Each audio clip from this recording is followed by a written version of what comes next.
Of course, I truly admire and recommend the study of Thomas Aquinas and all of his precious theology and philosophy. But often what I see is that people that tend to study him a little too much and disproportionately appear to have lived in the fridge for the past 20 years. They forget that there's truly an abyss between the realm of the universal abstract product of science and the realm of the individual concrete and circumstantial realities. It takes practical wisdom or prudence, not only reliance on the pure product of the abstract intellect to properly obtain the good in each singular situation. Often the best course of action goes against the apparent results of the scientific conclusion.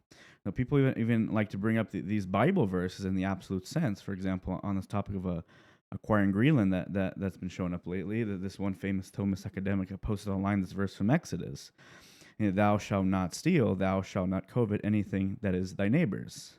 And I mean, I'm not the one qualified to make a judgment on this specific issue, and honestly, I don't know who is. But would any nation on earth even exist if this were taken in the absolute abstract universal sense? America itself surely wouldn't. Even in the case of outright stealing, going directly against the commandment of God, apparently, you know, it's not an absolute prescription. There can be cases where stealing is an act of justice. For example, one image that comes to mind is in the Republic of Plato. One person ascertains that justice consists of truthfulness and returning anything that we have borrowed. And then Socrates questions, what if you had borrowed a weapon from a friend who subsequently went out of his mind and asked for it back? Would it be right to do so, or to consent to tell the strict truth to a madman? And you have many examples. And what about stealing one's entire life in self-defense, or in putting someone in prison, or capital punishment, or removing one's Second Amendment rights if he's a convicted felon and poses a danger to society?